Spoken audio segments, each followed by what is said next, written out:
Welcome to Chapter 1, an overview of computers and programming. In this class, we are going to go over some of the finer points of programming logic and design with respect to C. Not C++, not C#, C. So let's jump right in, shall we?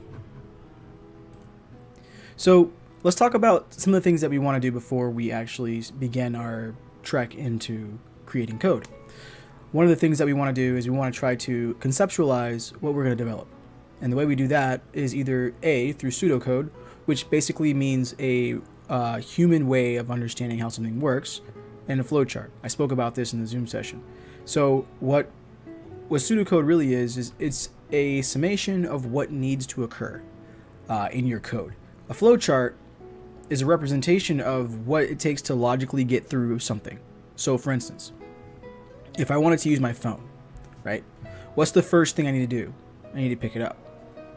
The second thing, you don't have to. I guess you can use it on the table, but at some point in time, you have to be able to see the screen. After I see the screen, I need to be able to turn the phone on, to verify the phone is on. After I do that, then I need to, if there is a login screen, log in. If there isn't a login screen, I need to unlock the phone. Those are logical steps that we need to take in order to solve a problem. And normally problems are as easy as I need to send a text message to as complex as I need to create a specific medicine or a molecular compound or whatnot. So just remember that pseudocode is a representation of what the code looks like in English. And the flowchart tells you what the process is supposed to be. Not necessarily in the code, but the process, how it works in the real world. So, how do we create a flowchart? Well, first we'll draw geometric shapes that contain individual statements.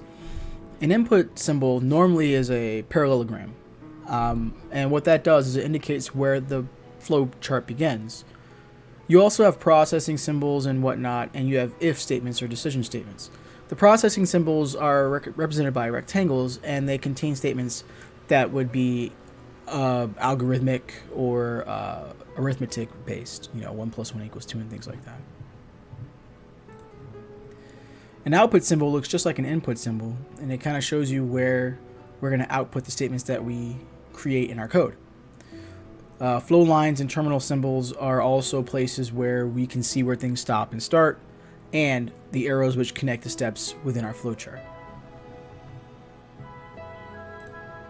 And this is what a flowchart actually looks like. So we have our start symbol, we have our input, so someone or something inputs a number, then that number, something happens to it. So my number is the variable, and let's say I inputted 2. So the variable my number now is represented by the number 2. So 2 times 2 is 4. My answer would be, let me take my pen out. My answer here would be the result of my number times this integer 2. In this case, I said I entered the number 2 into the variable my number. So my number is 2. Therefore, 2 times 2 equals 4. My answer would and should be 4. If it is not, we have a logic error of some kind. And then output the answer that I entered my number to calculate. Stop the process. So, repeating instructions, yeah? So, the program that we just saw only works for one number, but let's say we needed to run our program over and over again, thousands and thousands of times. We would have to create the program in such a way that would allow it to run that many times. But in most situations, we don't want the program to run that many times through manual input. It would be quite cumbersome if you had to enter 2, 3, 4, 5 manually into that specific calculator. So the best solution would be to create a loop. What's a loop? A loop is a iteration, all right? And that's a big word, I understand that. But basically what it is an event that happens repeatedly until a specific sentinel has been reached. You have 3 specific types of loops. You have a for loop, you have a do loop, and you have a while loop. A for loop is probably the most common loop you'll ever find, and in most real world situations, still the most prevalent loop that you will see in code. And what a for loop actually does is it loops through a specific, or for each, they're both equivocal. They both equivocate, I'm sorry. So a for loop loops through a subset of data until a specific value is reached. So for instance, in a for loop, you'll have, for, and then you'll say while the counter is less than the length of an array, or while the counter is greater than the length of a string, or something like that. And then when that length is reached, or the amount of items that is in that string, or amount of characters in the string, or the amount of elements in an array has been reached, then the loop will stop. You have do and while loops, but those are less complex, but not used nearly as much. And there's a paradigm shift between the two that denotes the difference. Now, do and while, they're both the same loop. They both do the same thing. It's just that one loop asks the Boolean condition in the beginning, and one loop asks for the Boolean condition at the end. And there's a reason why we would use a do over a while. Sometimes we would like that the code inside the loop to run first before it checks to see if the Boolean expression was satisfied. So for instance, I have a do loop, and in that do loop, the code will run. So let's say I have an array with 10,000 numbers in it. And I said, okay, so while that array has, well, I would have to do a counter again, but while the counter is less than the length of that array, or the amount of elements in that array, I want you to loop through them. And it would go through, before it actually asked to see if the expression was true, it would run the code and then ask, is this true or not? Has this sentinel been reached? Right? The while loop, the sentinel or the Boolean condition is asked first. So instead of the code being run, and later on down the road, I'm going to show you what I'm talking about. Right now, I'm just conceptualizing it because this is specifically for flowcharts and pseudocode. But let's say you have a while loop. While loops, the Boolean condition is asked first. So if I does not equal 1, or if your counter doesn't equal 1, or is less than 1, then run that code. If I is greater than 1, then what will happen is that code won't run. Now, I made that sentinel up. You can make whatever Boolean expressions up that you want. It's up to you. But in certain situations, you want to make it in such a way that it satisfies the requirement of the code that you have. So you want to avoid infinite loops, and infinite loops are easy to make, hard to detect. And what that essentially is how you make a infinite loop is you have a Boolean condition which cannot be satisfied. So remember we spoke about for loops, and in for loops you can create a sentinel that says as long as your counter is less than the amount of elements in an array, go to the next element, or keep running. Well, let's say that never reaches its intended number. Let's say the counter doesn't, because in most situations in a for loop, you have to increment the counter by 1 every time the for loop iterates. So you have the for loop, okay? And you have 3 numbers in the for loop, 1, 2, 3. And you want to add those numbers singly, or one by one, in your algorithm that we saw in the last slide, right? Let's say, instead of you saying, okay, I want to count the amount of times this loop runs, and when the counter reaches 3, which is the amount of numbers that we have inside the array, then I want you to stop running. Let's say we made a mistake, and we said, instead of that being the counter adding 1 every time it went through the event, I want to subtract 1 from the counter. Well, if I subtracted 1 from the counter, it'll never reach the number 3. It'll go into negative digits and keep going forever and ever, amen. And the problem with infinite loops is that in certain situations, they can be very destructive to computers and computer logic. So here's the repeating instructions. And now this is if you wrote it out specifically, right, without the loop. And obviously this doesn't, it's not feasible. It's not dynamic. You can't, let's say the number changed. Let's say the number was now 12,000 numbers. Are you going to write 2,000 more lines of code to calculate that? Probably not. So in this case, what you want to do is you want to write a loop where it doesn't matter how many times the number needs to be run. It'll run based on the amount of times that you asked it to.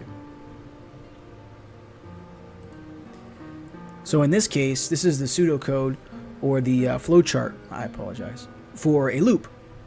You have a start, input, and then you have your input my number. Once again, I'm going to say it's number 2.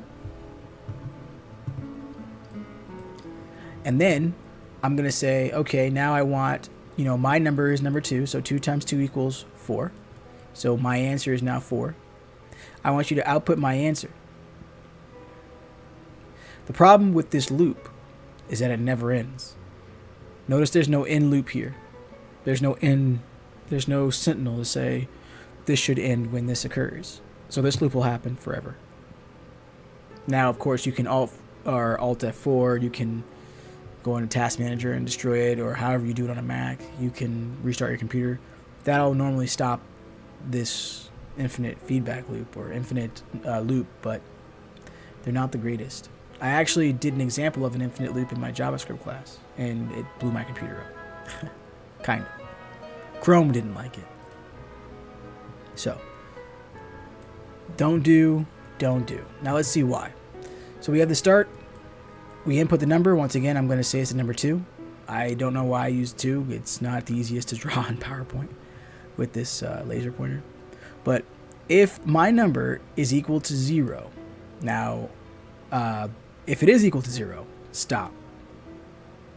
If it's not equal to 0, so this is a decision structure here. This diamond means decision structure. If it's not equal to 0, then I want you to do the calculation, and then I want you to start all over again. In this one, we have the start, we have the number, we'll say 2. E of, yes, stop, no, calculate, output the answer. Once again, these are not necessarily the ways you want your sentinel values to operate.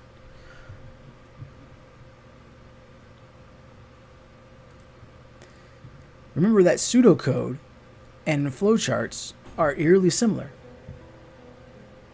That's interesting. Pseudocode and give me 1 second. All right, that was weird. I thought somebody was trying to walk in the room. Okay, so let's finish this up, shall we? So, writing pseudocode, we looked at writing flowcharts, and writing flowcharts seemed rather simple, right? So let's talk about pseudocode. What is... Yeah, man, I don't know what's going on. I think my camera's acting up. But pseudocode is a representation of the number... Well, this is a representation of the number doubling problem with pseudocode. So, if we look at it, we can see that we have a start, the same way we had with our other... with flowcharts. With the flowchart, we have the input, we have the set the variable my answer to my number times 2, and then we output my answer, and then we stop. So, programs in pseudocode as well as in flowcharts always start with the word start and end with the word end. These two words always are aligned, meaning that they're tabbed and they have the right white space to show that they're both on the same line. As you can see, the white space here it looks like it's the same white space there. Whenever a module name is used, it is followed by a set of parentheses. Modules, so what a module is, it's a subset of code that runs independent of the program and can be called in the program whenever it's needed. Modules begin with the module name and end with the return. The module name and return are always aligned. Each program statement performs one action, for example, input, processing, or output. Each line is a program statement, and it runs independent of other program statements, even though they might be, they might be dependent. Actually, let me rephrase that. So they're indented a few spaces, or program statements are indented a few spaces. Each program statement appears on a single line if possible. When this is not possible, continuation lines are indented.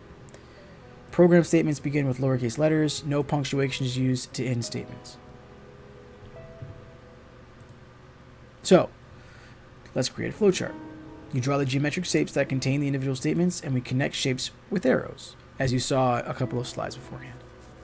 The input symbol indicates the input operation with a parallelogram, and we've gone through this already.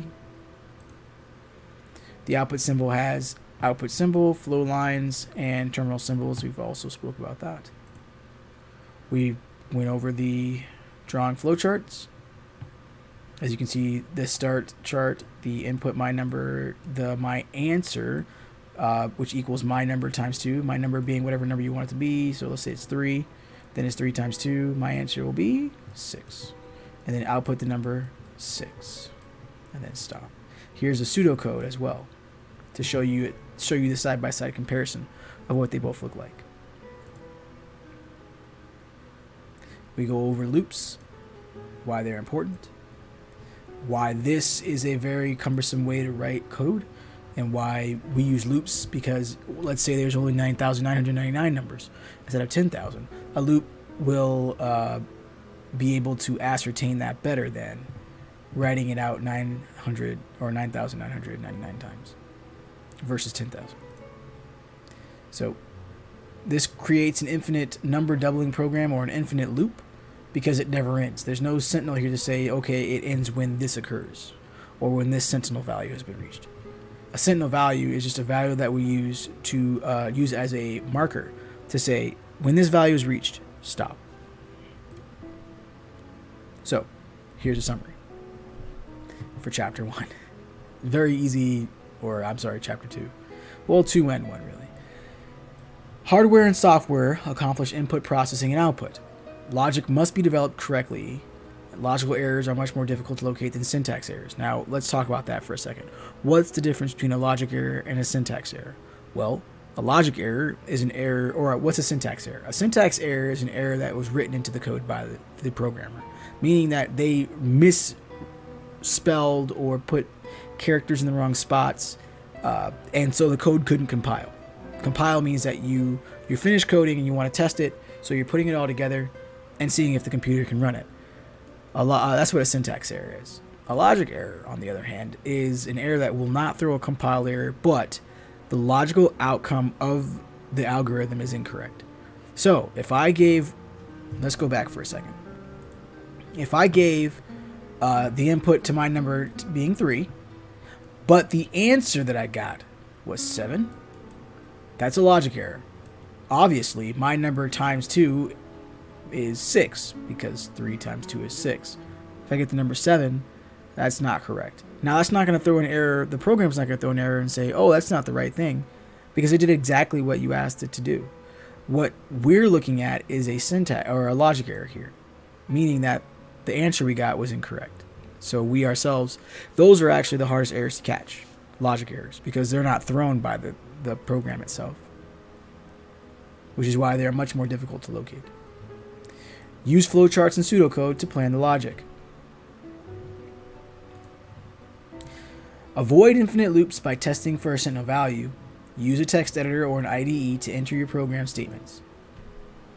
You can use Notepad. It won't tell you what the problems are in your code. So I highly suggest you use like Visual Studio or Eclipse or something like that. Or NetBeans even. I think NetBeans is just Java though. But Eclipse or Visual Studio, so that when you compile your code and test it, that you can see what you did wrong and it can help you to remediate your problems. Otherwise, I think that is it. It is. So if you have any questions or whatnot, feel free to reach out. Otherwise, ciao.